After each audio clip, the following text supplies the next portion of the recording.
Hello दोस्तों, कैसे हैं आप लोग। उम्मीद करते हैं अच्छे होंगे। दोस्तों, इस वीडियो में language English and Hindi practice set paper देखने वाले हैं। यह वीडियो बीपीएससी ट्री 4.0 के लिए अत्यंत आवश्यक है, तो आप लोग लास्ट तक जरूर बने रहेंगे।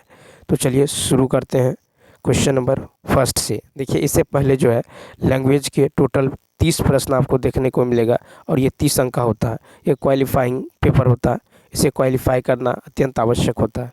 ठीक है, तो चलिए देखते हैं क्वेश्चन नंबर फर्स्ट से। कहता है चूज द इनकरेक्ट सेंटेंस। तो देखिए, इसका जो राइट आंसर होगा ये हो जाएगा फर्स्ट ऑप्शन, यानी my mother walks as I do. यहाँ पे लाइक की जगह क्या होना चाहिए, एज होना चाहिए। देखिए, लाइक की जगह एज का प्रयोग होगा, क्योंकि लाइक का प्रयोग जो है ऑब्जेक्ट के पहले होता है, जबकि एज का प्रयोग सब्जेक्ट के पहले होता है। ठीक ठीक है, जैसे होगा I can I can walk I can walk like I can walk like him. ठीक है, और I can walk as he I can walk as he. ठीक है, अब चलिए देखते हैं नेक्स्ट क्वेश्चन। तो देखिए, यहाँ पे एज होना चाहिए, ठीक है, इसीलिए ये जो है गलत है। ठीक है, तो इसमें कहता है इनकरेक्ट सेंटेंस, इसीलिए first option. Next question second है कि identity the most appropriate choice that transforms the flowing sentence into indirect speech. Someone asked why does not the resign. तो देखिए, इसका जो राइट आंसर हो जाएगा ये देखिए, ये हो जाएगा आपको तीसरा ऑप्शन। देखिए होगा someone asked, क्या होगा someone asked इन्वर्टेड कॉमा को देखिए WH वर्ड में है तो WH वर्ड में ही चेंज करेंगे।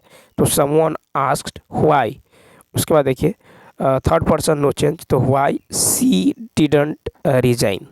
ठीक है, तो देखिए प्रश्न जो है, क्वेश्चन नंबर जो है, प्रश्न जो है इंट्रोगेटिव के डायरेक्ट स्पीच में है। इसका इनडायरेक्ट स्पीच जो है ये होगा someone asked why she did not resign. Next question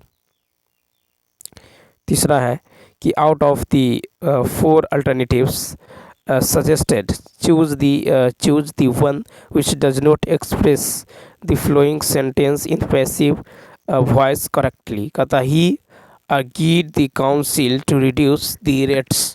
तो देखिए 3 का जो हो जाएगा आपको फर्स्ट देखिए, यानी the council was argued to reduce the rates। देखिए प्रश्न जो है सिंपल पास्ट के एक्टिव वॉइस में है, प्रश्न जो है सिंपल पास्ट के एक्टिव वॉइस में है। ठीक है, इसका जो पैसिव हो जाएगा ये पहले ऑब्जेक्ट होगा, तो ऑब्जेक्ट पहले होगा, तो देखिए क्या होगा दी काउंसिल, उसके बाद पास्ट में है तो watch, the council watch agreed to reduce the rates. ठीक है, अब देखिए तो इसका राइट आंसर होगा फर्स्ट ऑप्शन। क्वेश्चन नंबर देखिए 4 है कि out of the 4 alternatives given choose the one which can be substituted for the flowing phrase animals of a given region or period। तो देखिए 4 का हो जाएगा आपको तीसरा ऑप्शन, यानी क्या होगा तो तीसरा फाउना। तो देखिए आउट कहता है animals of a given region और पीरियड, इसको क्या कहते हैं फाउना। तो देखिए फ्लोरा का मतलब होता है किसी क्षेत्र में पाए जाने वाले वनस्पति। ठीक है, किसी क्षेत्र में पाए जाने वाले वनस्पति, किसी क्षेत्र में पाए जाने वाले वनस्पति। ठीक है, उसके बाद देखिए FLOCK, ये है जानवरों का झुंड। ठीक है, FLOCK इसको कहते हैं, इसका अर्थ है जानवरों का झुंड। ठीक है, जानवरों का झुंड, FLOCK फ्लॉक, FLOCK जानवरों का झुंड। उसके बाद फाउना, FAUNA, फाउना मतलब होता है कि किसी क्षेत्र में पाए जाने वाले, किसी क्षेत्र में पाए जाने वाले पशु। ठीक है, किसी क्षेत्र में पाए जाने वाले पशु। ठीक है, उसके बाद चलिए देखते हैं क्वेश्चन नंबर 5। क्वेश्चन नंबर 5 है कि what is the feminine gender of master. What is the feminine gender of master.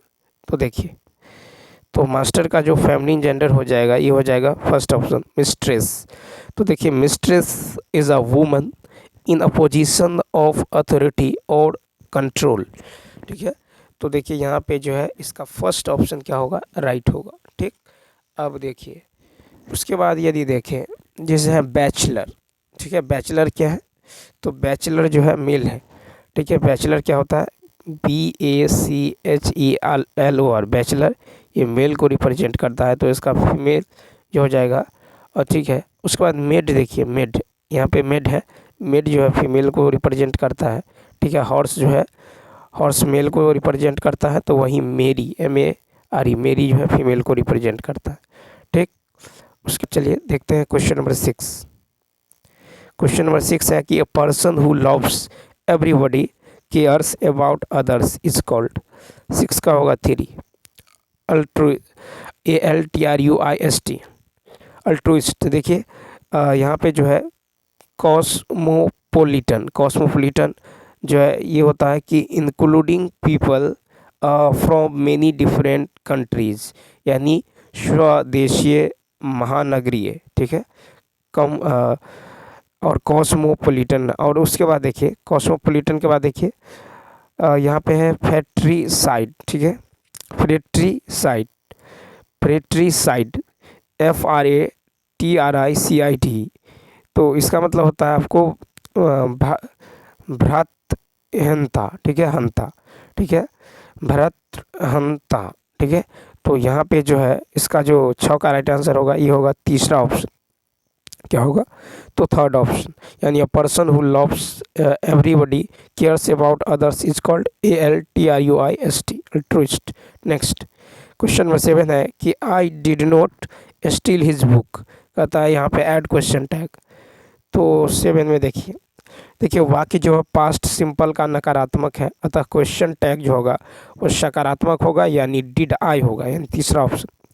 तो I did not steal his book, did I, ठीक है, निगेटिव है तो यहाँ पे पॉजिटिव होगा क्वेश्चन टैग, ठीक है, नोट हट जाएगा तो क्या होगा, डिड आई हो जाएगा। नेक्स्ट क्वेश्चन देखिए 8, कहता है when I woke up my mummy dot dot breakfast, supply correct tense form, तो यहाँ पे हो जाएगा दूसरा ऑप्शन, यानी when I woke up my mummy had already prepared. तो जब दो घटनाएं भूतकाल में हो तो पूर्व घटित को पास्ट परफेक्ट में व्यक्त किया जाता है एवं बाद की घटना को पास्ट सिंपल में व्यक्त किया जाता है, ठीक है। तो when I woke up my mummy had already prepared breakfast, ठीक है। जब दो घटनाएं भूतकाल में हो तो पहले को जो है पास्ट परफेक्ट में और बाद वाली घटना को पास्ट सिंपल में, ठीक है। तो हैड ऑलरेडी प्रिपेयर्ड होगा। नेक्स्ट अब देखिए यहाँ पे गद्यांश है कि वस्तुतः भाववादियों ने सौंदर्य को कला और साहित्य के रूप में के साथ जोड़ दिया, सौंदर्य को विशुद्ध कलात्मक मूल्यों से जोड़ दिया गया है, जहाँ दुहाई शुद्ध कलात्मक मूल्यों की दी जाती है, लेकिन प्रयोजन जो है बुजुर्गा संस्कृति की सुरक्षा का होता है। जनजीवन के संघर्ष, संपत्ति, साहित्य और काव्य की पहचान के लिए आवश्यक चेतना का विकास ही नहीं होने दिया जाता है। भाववादियों बुजुर्ग सौंदर्य जनवादी कला और साहित्य की मूल्यवान विरासत से जनता को वंचित करने का षड्यंत्र रचता है। साधारणतः सौंदर्य शास्त्र के विद्वान जिस सौंदर्य का विवेचन करते हैं वह साहित्य तथा अन्य ललित कलाओं का सौंदर्य होता है। कला अथवा साहित्य के फॉर्म में जो है कल्पना, बिंब, प्रतीक,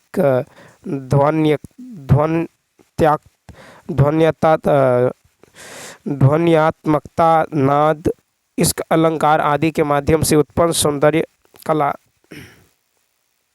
अथवा साहित्य तो तभी सार्थक होगा जब वह जन से, समाज से जुड़े। अब क्वेश्चन है कि विरासत कहाँ से है, विरासत कहाँ से है आपको, उत्तराधिकारी, ठीक है। 10 देखिए गद्यांश का केंद्रीय विषय क्या है, तो गद्यांश का केंद्रीय विषय है सौंदर्य शास्त्र। 11 है साहित्य की सार्थकता जब वह समाज से जुड़े हो, ठीक।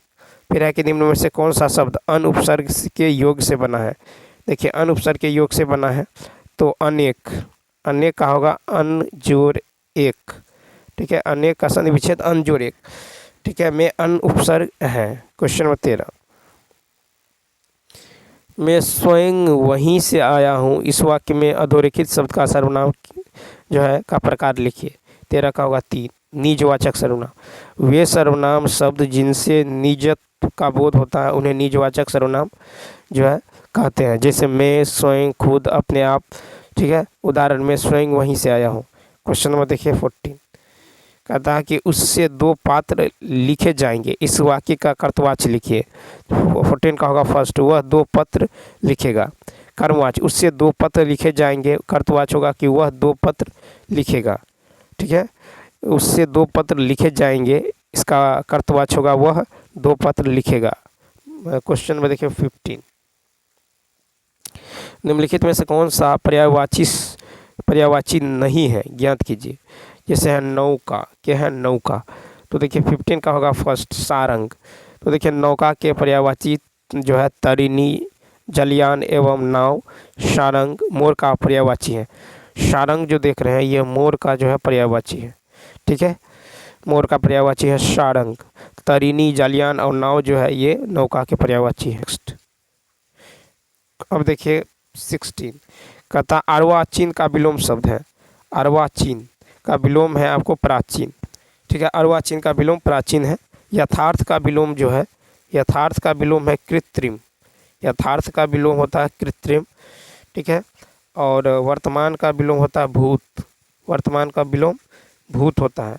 ठीक है, और प्राचीन का विलोम होता है आधुनिक। आधुनिक, आधुनिक। ठीक है, क्वेश्चन नंबर देखिए 17, कहता जो तर्क द्वारा माना जा चुका हो, इस वाक्यांश के लिए प्रयुक्त शब्द जो तर्क द्वारा माना जा चुका हो तर्क सम्मत होता है। जो तर्क द्वारा माना जा चुका है के लिए एक शब्द तर्क सम्मत। नेक्स्ट 18 है कि खाकर डकार नहीं लेना। ठीक है, खाकर डकार नहीं लेना, तो इसका राइट आंसर होगा दूसरा, हजम कर जाना। ठीक है, खाकर डकार नहीं लेना यानी हजम कर जाना। नेक्स्ट क्वेश्चन 19, कहता है इनमें से क्रिया के किस रूप में कर्ता के अनुसार लिंग परिवर्तन नहीं होता है। 19 का होगा भूतकालिक रूप में। क्रिया के भूतकालिक रूप में कर्ता के अनुसार लिंग परिवर्तन नहीं होता। ठीक है, क्वेश्चन नंबर 20 देखिए, निम्नलिखित वाक्यों में से सरल वाक्य ज्ञात करें। 20 का होगा फर्स्ट, दीपांशु आते ही रोने लगा। ठीक है, तो देखिए दीपांशु आते ही रोने लगा सरल वाक्य होगा। सरल वाक्य में एक ही क्रिया और एक ही कर्ता होता है। नेक्स्ट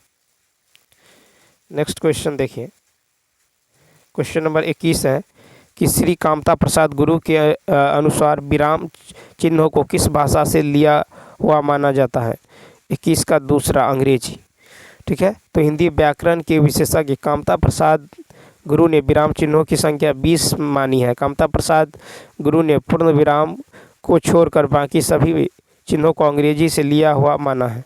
22 देखिए, दिए गए वाक्य का काल ज्ञात कीजिए। आधुनिक युग की मीरा महादेवी वर्मा ने मेरा परिवार नामक संस्मरण लिखा है। तो 22 का होगा आसन भूतकाल। ठीक है, तो देखिए जिस क्रिया की समाप्ति निकट भूत में या तत्काल में संपन्न होती है वह आसन भूतकाल कहलाता है। आधुनिक युग की मीरा महादेवी वर्मा ने मेरा परिवार जो है नामक संस्मरण लिखा है। 23 नंबर, दिए गए शब्द युग्म का सही शब्द युग्म ज्ञात कीजिए। इंद्रा, इंद्र। तो देखिए 23 का होगा 5वां ऑप्शन। ठीक है, तो इंद्रा यानी इंद्र हो गया आपको। ठीक है, और इंद्र यानी सुरपति।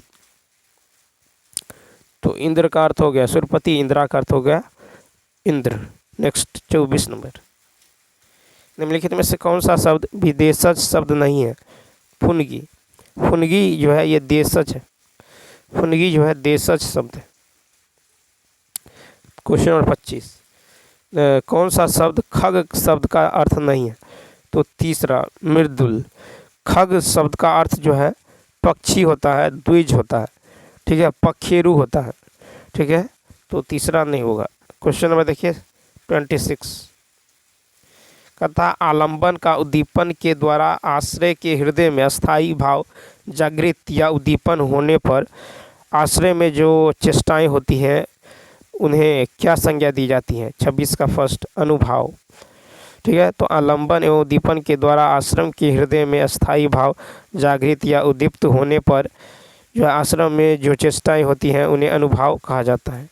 क्वेश्चन नंबर देखिए नेक्स्ट, कहता मक्खी पर मक्खी मारना, मुहावरे का अर्थ क्या है?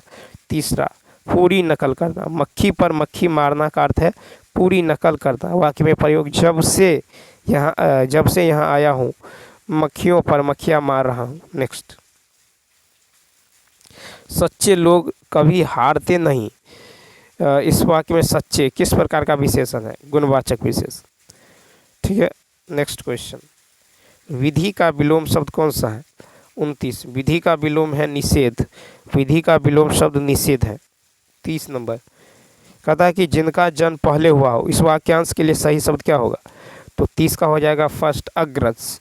तो जिसका जन्म पहले हुआ हो अग्रज, जिसका जन्म बाद में हुआ हो अनुज, जो ज्ञात न हो अज्ञात, जो आगे की सोचता हो अग्रसूची। ठीक है, जो आगे की सोचता हो अग्रसूची। अब चलिए देखते हैं नेक्स्ट प्रैक्टिस से। तो यदि यह वीडियो आपको अच्छा लगता हो तो लाइक, शेयर और सब्सक्राइब करना न भूलें। साथ ही साथ कमेंट भी करके बताइए कि यह वीडियो आपको कैसा लगता है। ठीक है, अब चलिए देखते हैं नेक्स्ट प्रैक्टिस सेट। तो देखिए क्वेश्चन नंबर जो है फर्स्ट है, क्वेश्चन नंबर फर्स्ट की यदि बात करें, कहता keep the gate closed, keep the gate closed, इसको इनडायरेक्ट नरेशन। कहता है choose the correct transformation of the above sentence into indirect narration. तो इसका जो हो जाएगा कीप द गेट क्लोज्ड का, ये हो जाएगा सेकंड ऑप्शन।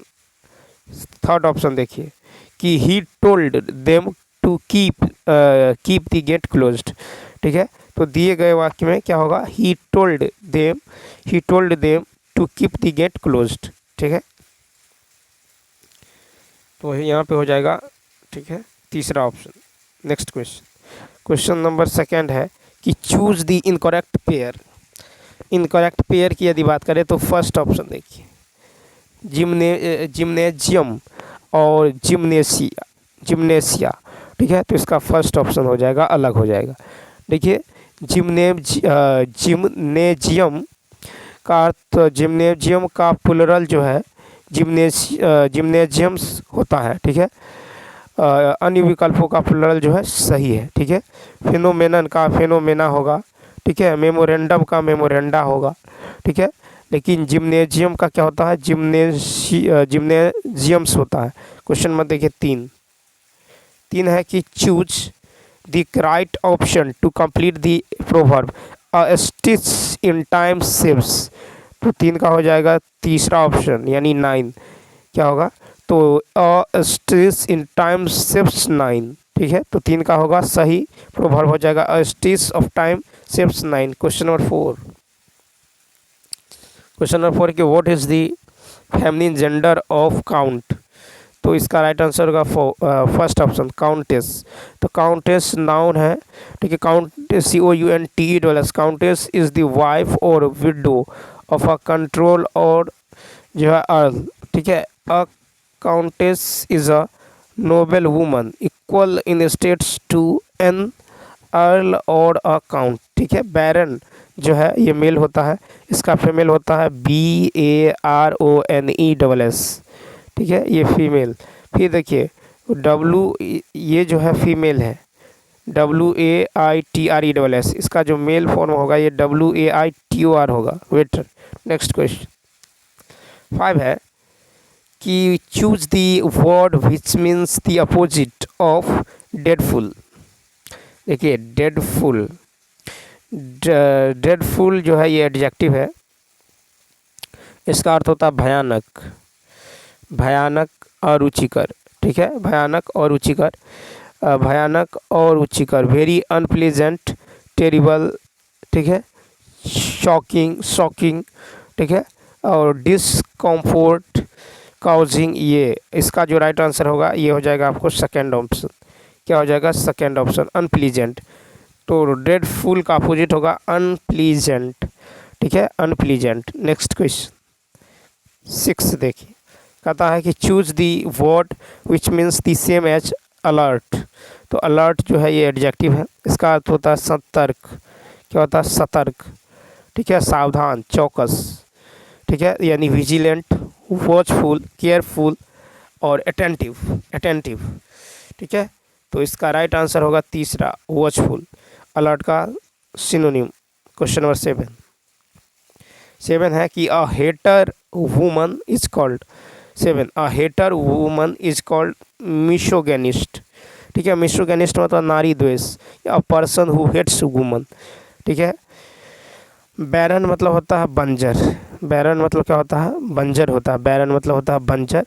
और ऑडियंस मतलब होता है श्रोतागण, ऑडियंस मतलब श्रोतागण, ऑडियंस मतलब श्रोतागण। नेक्स्ट क्वेश्चन नंबर देखिए 8। क्वेश्चन नंबर 8 की बात करें तो देखिए ही इज पुअर, ठीक है, dot he is honest, supply the correct conjunction. 8 का he is poor but he is honest होगा, तीसरा ऑप्शन। ठीक है, बट दो विरोधाभासी उपवाक्यों को जोड़ता है, बिकॉज कारण दर्शाता है। ठीक है, इसलिए यहाँ पे क्या होगा, he is poor but he is honest, although he is poor he is honest, ये भी हो सकता है। क्वेश्चन नंबर 9 देखिए, क्वेश्चन नंबर 9 यहाँ पे देखिए, कहता कि भारतीय हिंदू समाज में जितने पर्व और उत्सव मनाए जाते हैं उनमें से नवरात्र का विशेष स्थान है। नवरात्र शक्ति की उपासना का पर्व है। शक्ति ही विश्व का सृजन करती है, शक्ति ही उसका संचालन करती है, शक्ति ही उसका संहार करती है। नवरात्रि त्यौहार के आखिरी दिन विजयादशमी या दशहरे उत्सव मनाया जाता है। रामायण के अनुसार इसी दिन भगवान श्री राम ने रावण का वध किया था। और गुजरात के बड़ोदरा में नवरात्रि उत्सव का सबसे बड़ा भव्य और सुंदर रूप देखने को मिलता है। इस त्यौहार के दौरान प्रतिदिन 4 से 5 लाख लोग गरबा खेलने के लिए जो एक ही स्थान पर इकट्ठा होते हैं। गरबा सिर्फ नृत्य के रूप में नहीं, इस दिन प्रतियोगिता के रूप में भी किया जाता है। ठीक, किया जाता है। उसके बाद देखिए, अब क्वेश्चन देखिए, क्वेश्चन है कि जिन राज्यों में दुर्गा माँ की पूजा के लिए पंडाल भी बनाए जाते हैं, तो ये होगा आपको पश्चिम बंगाल। क्या होगा, पश्चिम बंगाल। तो यहाँ पे देखिए कि जैसे जैसे पश्चिम बंगाल में जगह जगह दुर्गा माँ के पंडाल बनाए जाते हैं, वहाँ भक्त, ठीक है, वहाँ भक्त दर्शन के लिए पहुँचते हैं, वहाँ माता दुर्गा की पूजा करते हैं, उनमें से सुख शांति की कामना करते हैं। कई जगह पारंपरिक नृत्य और गीत के कार्यक्रम भी आयोजित किए जाते हैं, जहाँ हजारों तादाद में लोग पहुँचते हैं। 10वें दिन पश्चिम बंगाल में माँ दुर्गा की मूर्तियों को पानी में विसर्जित कर देते हैं। भारत के पश्चिम राज्यों में नवरात्रि एक अलग ही रंग में दिखता है, जहाँ शाम के समय डांडिया जो है डांडिया, ठीक है, अगर हम शब्दों में नवरात्रि के महान पर्व का उल्लेख करें तो एक ऐसा मुख्य त्यौहार है जो भारत के हर कोने में मनाया जाता है। नेक्स्ट क्वेश्चन, नवरात्रि को कौन सा पर्व माना जाता है? देखिए, नवरात्रि को जो है शक्ति की उपासना का पर्व माना जाता है। फिर है कि नवरात्रों में जो है कौन से नृत्य की प्रतियोगिता भी की जाती है, तो ये हो जाएगा आपको गरबा। नेक्स्ट, कहता जान पर खेलना मुहावरे का क्या अर्थ है? तो बहुत बड़ा जोखिम लेना। नेक्स्ट, कहता समूहवाचक संज्ञा कौन सी है? समूहवाचक संज्ञा है आपको सेना। नेक्स्ट, कहता कौन सा तद्भव नहीं है? तद्भव नहीं है, तो तद्भव यदि देखें तो धैर्य। देखिए, धैर्य है तत्सम, इसका तद्भव होगा धीरज। ठीक, साटिका ये तत्सम है, इसका तद्भव होगा धोती, धोती। ठीक है, दक्षिण इसका तद्भव होगा दाहिना। धान्य इसका तद्भव होगा धान। नेक्स्ट, कहता है कि गायक गीत गा रहा है, यह किस काल का उदाहरण है? गायक गीत गा रहा है, तो 15 का देखिए, 15 का होगा 3 तात्कालिक वर्तमान। ठीक है, गायक गीत गा रहा है, तात्कालिक वर्तमान होगा। क्वेश्चन नंबर देखिए 16 है कि दिए गए शब्द का सही युग्म ज्ञात करें। असोच और असोच, तो देखिए असोच होता है बिना सोच के, और अदंत सवकार अशुद्ध। ठीक है, तो इसका जो राइट आंसर होगा ये होगा फर्स्ट, यानी बिना, तो अतालव सवकार अच्छो, इसका मतलब होता है बिना सोच के। अदंत सवकार अच्छो, इसका मतलब होता है अशुद्ध। नेक्स्ट क्वेश्चन, कहता अठकोना में कौन सा समास है? तो द्विगु, ए ऑप्शन। 17 देखिए, जिस समस्त पद में प्रथम पद संख्यावाचक हो, द्वितीय पद संख्या पद हो, ठीक है, वो होता है आपको द्विगु समास, द्विगु यानी फर्स्ट ऑप्शन। नेक्स्ट क्वेश्चन, दिए गए शब्द का सही युग्म ज्ञात कीजिए।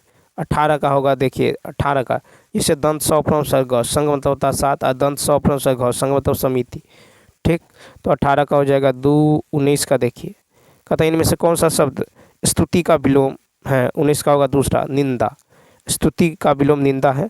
निम्नलिखित क्वेश्चन नंबर 20 है, निम्नलिखित संयुक्त वाक्य ज्ञात कीजिए।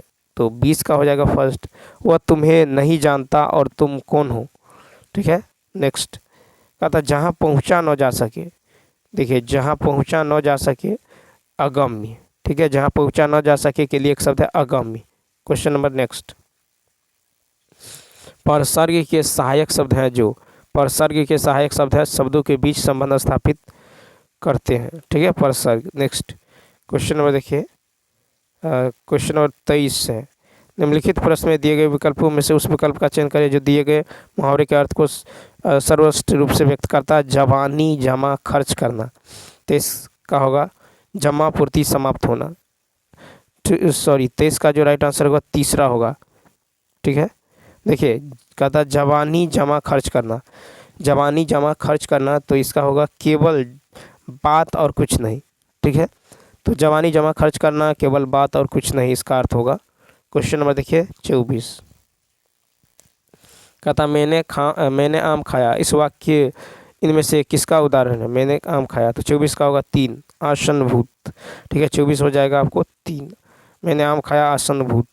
ठीक है, तो देखिए क्रिया के जिस रूप से यह ज्ञात हो कि क्रिया अभी कुछ समय पूर्व ही पूर्ण हुई है उसे आसन्न भूतकाल कहते हैं, जैसे मैंने आम खाया। क्वेश्चन नंबर 25, मुख्यमंत्री ने घोषणा की कि कर्मवाच्य में बदलने पर क्या होगा? 25 का तीसरा ऑप्शन, मुख्यमंत्री के द्वारा घोषणा की गई।